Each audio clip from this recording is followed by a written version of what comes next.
భారతదేశంలో అతిపెద్ద గిరిజన జాతర మన తెలంగాణలోనే జరుగుతుందని మీకు తెలుసా? అదే మేడారంలో జరిగే సమ్మక్క సారలమ్మ జాతర. వరంగల్ జిల్లాలోని తాడ్వాయి మండలంలో ఉన్న ఈ మేడారం ఓ దట్టమైన అడవి ప్రాంతం. ఇక్కడ జరిగే సమ్మక్క సారలమ్మ జాతరకు దాదాపు 700 ఏండ్ల చరిత్ర ఉంది. ఇంతకు ఈ సమ్మక్క ఎవరో, ఈ జాతర ఎలా మొదలైందో మీరే చూడండి.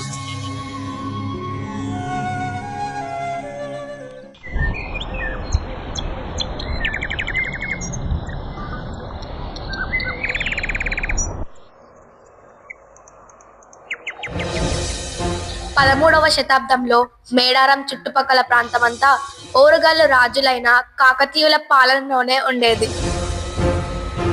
చూడటానికి ఇది ఒక దట్టమైన అడవి ప్రాంతం. కానీ కరువు కాటకాలు వస్తే మాత్రం గుక్కెడు మంచినీళ్లు కూడా దొరికేవి కాదు. అలా కష్ట నష్టాలు ఎదుర్కొని బతుకుతున్న కోయదొరలు ఓసారి వేటకని బయలుదేరారు. వేట కోసం అడవిలో తిరుగుతున్న వారికి అడవిలో ఒక అద్భుతమైన దృశ్యం కనిపించింది. ఓ పసిపాప పుట్టపై పడుకొని కేరింతలు పెడుతోంది. ఆమెకు కాపలాగా పులులు, సింహాలు చుట్టూ తిరుగుతున్నాయి.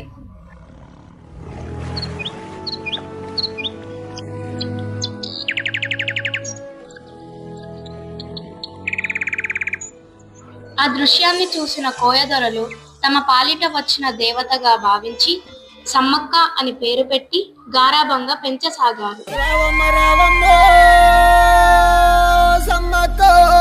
తల్లి సారక్క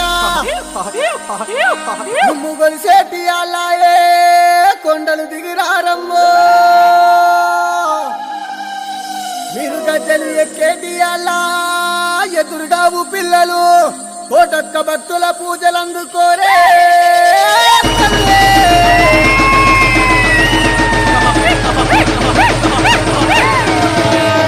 అదే ఆడుతున్నాడుతోండమ్మలారా తల్లులారా మీరు వాడుకోరే తల్లి బిడ్డలారా.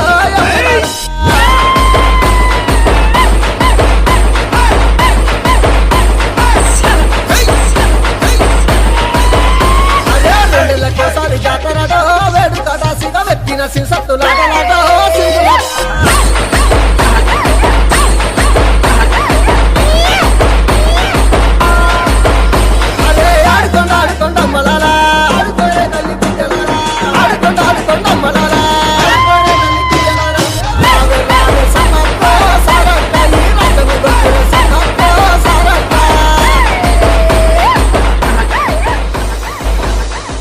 యుక్త వయసుకు వచ్చిన సమ్మక్కను మేడారం ప్రాంతాన్ని పాలించే పగిడిద్దరాజుకి ఇచ్చి ఘనంగా పెళ్లి చేశారు.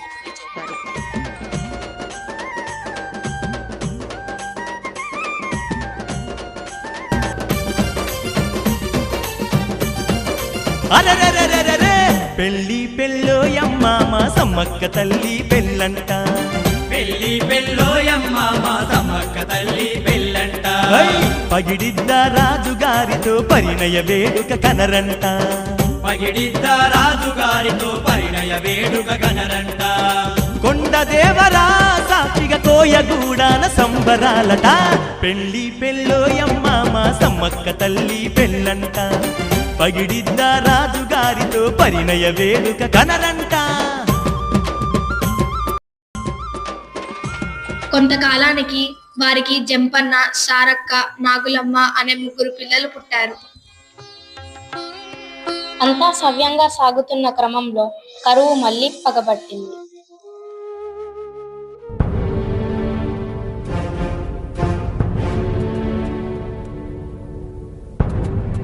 మరోపక్క ఏటా చెల్లించే కప్పం కట్టమని ఓరుగల్లు రాజైన ప్రతాపరుద్రుడు కబురు పంపాడు. కరువు వల్ల కప్పం కట్టలేనని పగిడిద్దరాజు ఎంత వేడుకున్నా ఉపయోగం లేకపోయింది. రాజుగారి మనసు కరగలేదు. సరికదా కప్పం కట్టనందుకు పగిడిద్దరాజుపై యుద్ధం ప్రకటించాడు. వేలాది మంది కాకతీయ సైనికులు ఏనుగులు, గుర్రాలతో మేడారం మీదకి దండెత్తారు.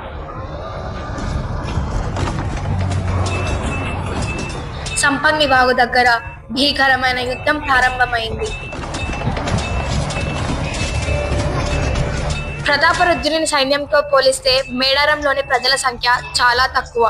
వారి దగ్గర సరైన ఆయుధాలు కూడా లేవు. అయినా ఒక్కొక్క గ్రామస్తుడు ఒక్కొక్క వీరుడిలా మారి శత్రు సైన్యం మీదికి ఉరికారు.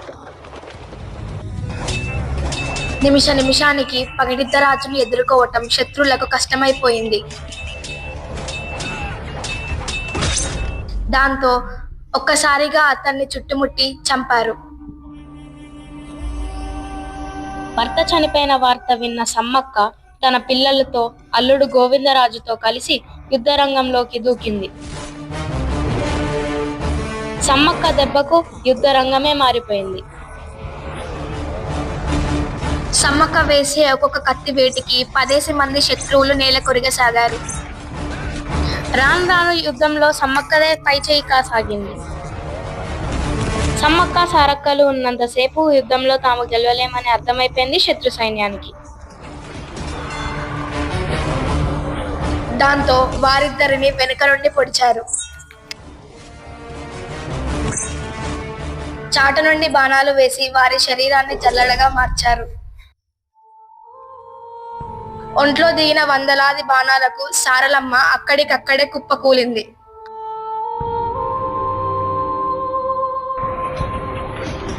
మరో పక్క సమ్మక్క కొడుకైన జంపన్న సంపంగి వాగులో చివరి శ్వాస విడిచాడు. అప్పటి నుండి అది జంపన్న వాగుగా పిలువబడుతుంది.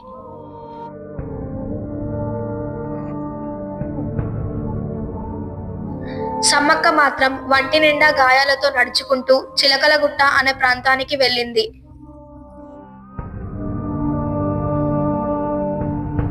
ఆమెను అనుసరిస్తూ వెళ్లిన వారికి సమ్మక్క కనిపించలేదు.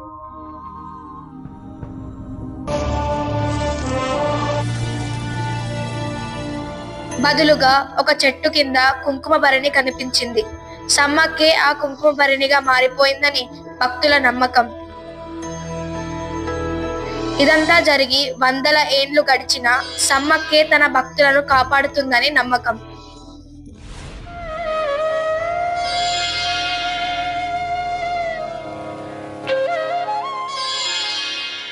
అందుకే సమ్మక్క సారక్క పేరిట ప్రతి 2 ఏండ్లకు ఒకసారి మాఘ మాసంలో గొప్ప జాతర జరుపుకుంటారు. ఆ సమయంలో కుంకుమ భరణి రూపంలో ఉన్న సమ్మక్కను చిలకలగుట్ట నుండి మేడారంకు తీసుకొని వస్తారు. సమ్మక్క భరిన ఉంచిన గద్దె పక్కనే ఆమె కుమార్తె సారలమ్మకు మరొక గద్దెను ఏర్పాటు చేశారు. జాతరలో కొలువైన సమ్మక్క సారలమ్మను పూజించేందుకు తెలంగాణ, ఆంధ్రప్రదేశ్ రాష్ట్రాల నుంచే కాక ఇతర ప్రాంతాల నుండి కూడా లక్షలాది భక్తులు తరలి వస్తారు.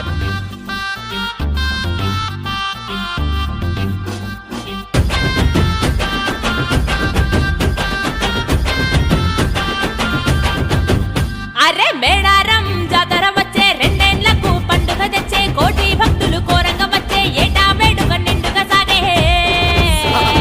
బంగారు బెల్లపు ముద్దలు తల్లో సమ్మక్క సారక్క, బంగారు బెల్లపు ముద్దలు తల్లో మట్టితో సక్కని గద్దెలు తల్లో సమ్మక్క సారక్క, మట్టితో సక్కని గద్దెలు తల్లో. మేడారం జాతర వచ్చే 2 ఏండ్లకు పండుగ తెచ్చే కోటి భక్తులు కోరంగ వచ్చే ఏటా వేడుక నిండుగా సాగే.